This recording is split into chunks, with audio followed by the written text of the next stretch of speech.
Welcome students. आज हम इस विषय पे बात करने के लिए आए हैं कि इन छुट्टियों में जहाँ पर लॉकडाउन है, आप घर में बैठे हुए हैं, आपको ये समझ में नहीं आ रहा है कि कैसे पढ़ाई करें, कितनी पढ़ाई करनी है, स्कूल खुलेगा ये नहीं खुलेगा।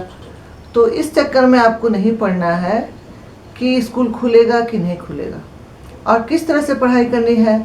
मैं आपको थोड़ा ये बताना चाहती हूँ कि शायद आपको कुछ तैयारी करने में या पढ़ने में मेरी ओर से सहायता मिल सके।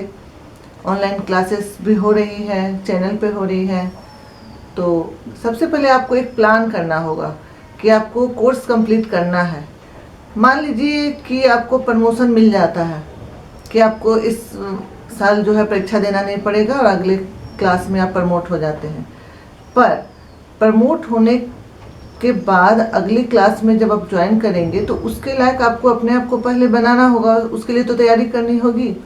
क्योंकि अगर बुनियाद कमज़ोर रह जाएगी तो आगे का जो ऊपर का मंजिल जो है वो बन नहीं पाएगा, कमज़ोर हो जाएगा। तो आपको कमज़ोर नहीं होना है और अपने समय को सही इस्तेमाल किस तरह से करना है, क्योंकि ज़्यादा छुट्टियाँ जो है वो हमें लेज़ी बना देती है। हम आज का काम कल पे, कल का काम परसों पे टालते जाते हैं। हो सकता है आप भी ऐसा कर रहे हो, तो आपको ऐसा नहीं करना है। आपको अपने समय का ये जो फुर्सत का समय मिला है, इतना ज़्यादा समय जो आपको आने जाने में समय बर्बाद होता था, मान लीजिए कि वो समय अब मेरा बचत हो रहा है, तो उस समय को हमें सही इस्तेमाल करना है। सही समय जो होता है वो बहुत मूल्यवान होता है और ऊपर वाले ने हमें अगर यह समय दिया है, चाहे यह एक महामारी के रूप में ही मिला हो, लेकिन मिला तो हम सुरक्षित तो हैं घर में, और आज के डेट में यही ज़रूरी है। तो हमें इस समय का सही उपयोग करना है। आप जानते हैं कि आप जितना परिश्रम करेंगे आपको उतना लाभ मिलेगा। समय का सदुपयोग वो कभी बेकार नहीं जाएगा। मैंने भी हमेशा कक्षा में आपको ये बतलाया है कि अगर आप मेहनत करते हैं, भले वो चुपचाप आप करें, आपको किसी को दिखाने की ज़रूरत नहीं कि मैं मेहनत कर रहा हूँ या कर रही हूँ, पर आप चुपचाप खामोशी से मेहनत करते रहिए। वो मेहनत जब वो रंग लाएगी तो एक दिन वो सारी दुनिया को दिखाई देगी। तो उसके लिए आपको ज़रूरी है कि बिना उद्देश्य का तो किसी का जीवन होता नहीं, और आपका जीवन भी बिना उद्देश्य का होना नहीं चाहिए। अगर उद्देश्य विहीन जीवन जो है वो मरण की तरह है, तो आप तो मरे हुए नहीं हैं, जीवित हैं, और आपको दुनिया को दिखाना है। आप आने वाले समय के हमारे भविष्य हैं, हमारे देश का भविष्य है, हमारे युवा हैं। तो आपके ऊपर ही डिपेंड करता है हमारा आने वाला हिंदुस्तान। तो आपको तो काबिल अपने आप को बनाना है। तो फिलहाल क्या करनी है, आपको अपनी पढ़ाई किस तरह से करनी है, एक शेड्यूल बना लेना है। आप छोटी सी एक डायरी रख लो, या पुराना कोई कॉपी बचा हुआ हो जो आधा खाली रह गया हो, उससे आप पिन सामने के चीज़ों जगह को पिन अप कर दें और पीछे एक शेड्यूल बना लें। छुट्टियों के लिए खासकर जितने दिन ये स्कूल बंद रहता है, उसमें आप पूरे दिन को लिख लें लाइन से। पूरे सप्ताह का सोमवार से लेकर शनिवार तक ही रखें।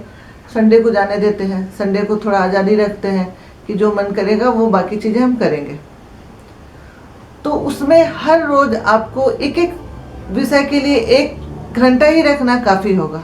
आप 2 विषय ही रखें, सिर्फ एक विषय को पकड़ के ना चले, एक दिन में 2 विषय को पकड़ के चले। और जैसे सोमवार को रखते हैं हिंदी, 1 घंटा रखते हैं अंग्रेजी। तो हिंदी में आपको पूरा चैप्टर भी कवर नहीं करना है एक दिन में। आपको क्या करना है कि हाफ चैप्टर पढ़ना है हिंदी का एक दिन में, और एक पेंसिल रख ले पहले अपने साथ में। आप पूरे बुक को पकड़े, उसे रीडिंग करें, और रीडिंग करते समय आपको क्या करना है कि उसमें आपको जो इम्पोर्टेंट चीज़ें लगती हैं उसमें उसे पेंसिल से अंडरलाइन करते चलें। अंडरलाइन कर लेने के बाद फिर से एक बार उस जगह पर आप जाएं और आप चुपचाप उसमें से कोशिश करें कि हमें इसमें से क्वेश्चन बनाना है। अगर आप क्वेश्चन बनाना सीख गए, अगर उसमें से आप क्वेश्चन को निकाल के बना पाए, तो समझ लो कि आपको आंसर भी आ गया।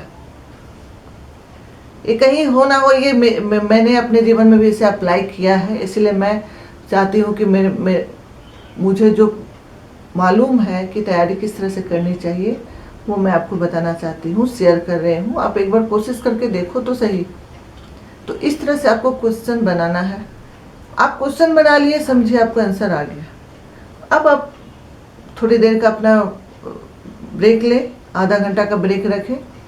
उसके बाद दूसरे विषय को आप इसी तरह पकड़ें, line by line, line by line. पूरी किताब को हमें रीडिंग करनी है। हम लोग जो इस चक्कर में हमेशा रहते हैं कि कुछ क्वेश्चन आंसर याद कर लेते हैं और फिर हो गया हमारे पढ़े। नहीं, अगर आपके जीवन में कुछ उद्देश्य है, अगर आपको पढ़ाई करनी है, आपको आनंद महसूस करना होगा पढ़ाई के लिए, इसे एक बोझ समझ के हमें पार करना है, वो नहीं करना होगा। ये तो हो गई हमारे शेड्यूल की बात। इसी तरह हर विषय को दो दो करके हम पूरे सप्ताह में बांट देते हैं, और एक संडे को हम रखते हैं इसलिए कि सारे विषय को एक बार फिर हम उठाकर उसको रिवाइज कर लें। ये हो गई बात। दूसरी बात ये है कि अब छुट्टी है, पढ़ाई करनी है, तो हमें कोई किताब का कीड़ा नहीं बनना है, क्योंकि ज़्यादा कोई चीज़ करने से वो हमारे लिए बोझ बन जाती है। आपको वो काम भी करना है जो जीवन के लिए ज़रूरी है। आपको घर के काम भी निपटाने हैं। अपने कपड़ों को अच्छी तरह से धोएं, उसे अच्छी तरह से तह करके रखें, घर को ठीक ठाक करें, अपनी अलमारी को ठीक करें, अपनी किताबों को ठीक करें। अगर जिल्द फट गया तो जिल्द लगाने की कोशिश करें। इस तरह से करें कि आपकी किताबों को देखकर आपके बारे में कोई जान सके कि आप कितने संयमित हैं, कितने आप तो तौर तरीके से रहने वाले हैं। या आदमी के कपड़ों को देखकर भी पता चल जाता है कि आप कितने स्थिर हैं, आपकी चीज़ें अच्छी तरह से सब सजी हुई है कि नहीं है।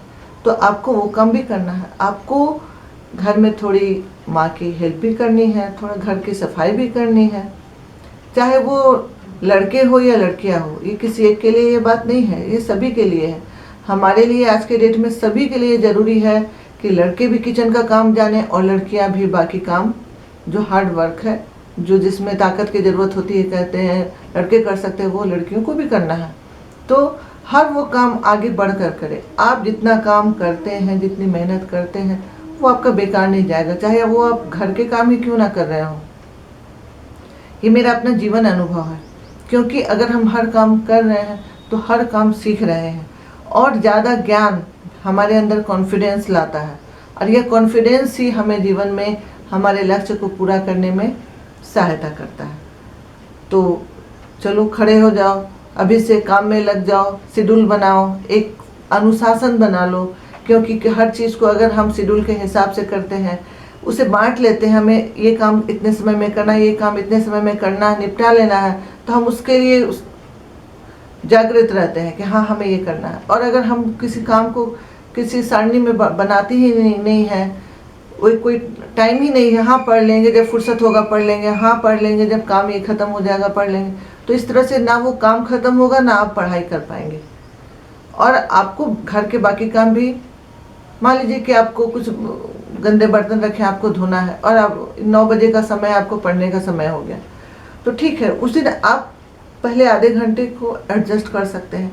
आप ऐसा काम जो है, जो आपके जिम्मे पड़ा हुआ है, आप कोशिश करो कि उस 9 बजे से पहले, मेरे पढ़ने के समय से पहले उस काम को मुझे निपटा लेना है। उसके लिए मुझे थोड़ा अपने आप अंदर तेज़ी लाना है, ताकि कोई काम ड्यू ना रहे और कोई आके हमें इधर से टोके नहीं कि तुमको ये काम करना था, तुमने क्यों नहीं किया। तो हमें कोई ना टोके, इसके लिए हमें क्या करना है कि हमें उन कामों को पहले निपटा लेना है फटाफट, और उसके बाद हमें पढ़ाई करनी है। और आजकल तो व्हाट्सएप के जरिए भी आप अपने टीचर से संपर्क कर सकते हैं। अगर आपके पास कोई समस्या है, आप ज़रूर पूछ सकते हैं। टीचर आपकी सहायता करने के लिए हमेशा, वो उन्हें खुशी होती है कि आप उनसे कुछ पूछते हैं, सलाह लेते हैं। पर अगर आपके अंदर इच्छा होगी तभी तो आप सलाह लेंगे, तो उस इच्छा को जगाइए। और जो शौक़ आपके अंदर था कि कभी, या तो कुछ कुकिंग का शौक़ है, या फिर गुड़िया बनाने का शौक़ है, या पौधे लगाने का शौक़ है, तो उसे पूरा करो। लेकिन सबसे पहली बात ये है कि आपको पढ़ाई के लिए इंटरेस्ट जगाना होगा। अगर आपके आंखों में कुछ सपने हैं तो आपको वो पढ़ने के लिए बाध्य करेंगे, और बिना सपनों के आप कुछ भी नहीं कर पाएंगे। तो सबसे पहले इंटरेस्ट जगाइए पढ़ाई के लिए, कुछ सपने देखिए, और उन सपनों तक पहुंचने के लिए अपने लक्ष्य तय करिए। पढ़ाई एक कर्म है, और कामों की तरह ये हमारा इस वक्त आपका कर्म है, तो आप इसे, अपने कर्म को पूरा करिए, जीवन में सफल होइए। और कोई भी आपको ज़रूरत हो तो आपके सभी टीचर्स आपके लिए हमेशा उपलब्ध होते हैं, उनसे जानकारी लीजिए, वो आपका दिशा निर्देश ज़रूर करेंगे। आगे के लिए आपको गुड लक। धन्यवाद।